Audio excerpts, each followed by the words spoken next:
3:30 से 4 बजे के बीच एक बालक जो कि बनवारीवास का रहने वाला था, उनके पिता द्वारा थाना जेवर पर सूचना दी गई कि वो बच्चा घर वापस नहीं लौटा है। इस सूचना पर तत्काल थाना जेवर पर सुसंगत धाराओं में अभियोग पंजीकृत किया गया और टीमें लगाकर उस गुमशुदा बालक की तलाश प्रारंभ की गई। वो जो बालक गुमशुदा था उसकी उम्र लगभग 15 वर्ष थी और नेक्स्ट डे उसकी डेड बॉडी एक बिल्डिंग में, जो कि अबंडेंट बिल्डिंग थी, उसमें रिकवर हुई। तत्काल पुलिस ने पंचायतनामा और पोस्टमार्टम की कार्रवाई इसमें सुनिश्चित कराई गई।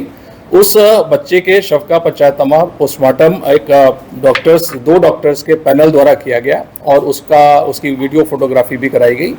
इसके बाद हमारी इसमें जो टीमें गठित की गई थी, 4 टीमें इसमें लगाई गई थी, जिसमें इलेक्ट्रॉनिक सर्विलांस और पता रशी सुराग रशी फील्ड यूनिट का फीडबैक, उसके आधार पर इस घटना का सफल अनावरण किया गया और उस घटना का अनावरण करते हुए सभी पहलुओं की गहनता से जांच करते हुए इसमें अभी तक की विवेचना के आधार पर 3 अभियुक्तों के नाम प्रकाश में आए हैं। और आज जेवर पुलिस को एक बड़ी सफलता उस समय मिली जब ये तीनों अभियुक्त कहीं भागने के फिराक में थे और एक पुलिस मुठभेड़ के दौरान इसमें गिरफ्तारी उनकी सुनिश्चित की गई है। इसमें जो 2 अभियुक्त हैं उनको फायर आर्म इंजरी आई है और उनके पास से 315 बोर के इलिसिट वेपन भी कारतूस के साथ रिकवर हुए हैं। 2 जो इंजर्ड हैं अभियुक्त, उनको तत्काल चिकित्सकीय उपचार के लिए उनको हॉस्पिटल में भेजा गया है। जो अभियुक्त गिरफ्तार हुए हैं उनके जो नाम प्रकाश में आए हैं, मैं आपके संज्ञान में ला रहा हूं। उसमें एक उमेश महतो है जो पूर्वी चंपारण का रहने वाला है और वर्तमान में जो रोही गांव है वहां पर निवास कर रहा था। इसके अलावा जो एक अभियुक्त है नरेश सिंह और मोहित सिंह, ये भी रोही गांव के रहने वाले हैं। ये इसमें से उमेश महतो और नरेश सिंह, इनको फायर आर्म इंजरी आई है। इनके पास से इलिसिट वेपन भी रिकवर हुआ है।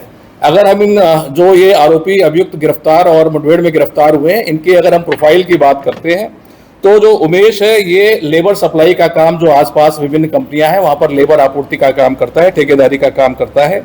जो अभियुक्त नरेश है उसकी जो घटना स्थल है जहां पर इस बच्चे का शव मिला था, बिल्कुल ठीक उसी के समीप इसकी एक परचून की दुकान है। और जो तीसरा अभियुक्त है जो मोहित है, वो खलासी का काम करता है। इसके लिए हमारी टीमें लगातार प्रयास कर रही थी और आसपास के जिलों में और अलग राज्यों तक हमारी टीमों ने प्रयास किया है और सूचनाओं का अभिसूचना संकलन करते हुए इनकी गिरफ्तारी सुनिश्चित की गई है।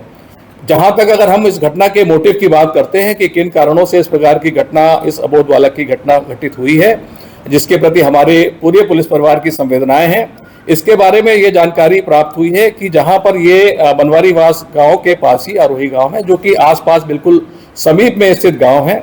जो ये मृतक बालक था वहां पर ये उस स्थान पर जहां जाया करता था जहां पर कुछ युवक हुक्के का पान किया करते थे, हुक्का बैठकर पिया करते थे और इसका भी वहां पर आना जाना पाया गया।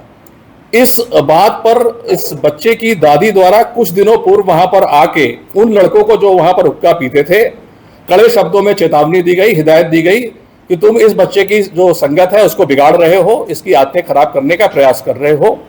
और उसके बाद ये बच्चा उसके बाद से वहां पर नहीं जा रहा था।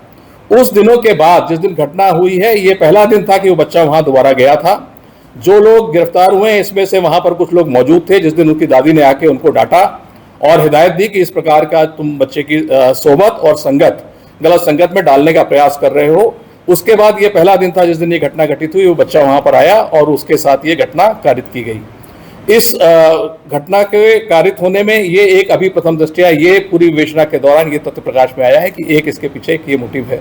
इसके अलावा जो अन्य विवेचना के सारे पहलू हैं उस पर हम लोग लगातार इसमें जांच कर रहे हैं और इसमें अगर कोई किसी और की भी संलिप्तता प्रकाश में आती है तो हम लोग उसके प्रति भी कठोरतम कार्रवाई सुनिश्चित करें। परिजनों का आरोप है कि बच्चे की बॉडी के साथ दुष्कर्म किया गया है, कुछ छेड़छाड़ की गई है। देखिए, जहां तक ये जो आपका प्रश्न है, ये सोशल मीडिया के माध्यम से बहुत गलत जो इस प्रकार का नैरेटिव्स क्रिएट किया गया है। जैसा मैंने आपको पहले बताया कि इस बच्चे का पोस्टमार्टम 2 डॉक्टर्स की टीम द्वारा, हमारे डॉक्टर्स के पैनल द्वारा किया गया है। पूरे पोस्टमार्टम के दौरान उसकी वीडियोग्राफी सुनिश्चित की गई है। पोस्टमार्टम रिपोर्ट में उस बच्चे के सर पर मात्र एक चोट आना दर्शाया गया है, अंकित है।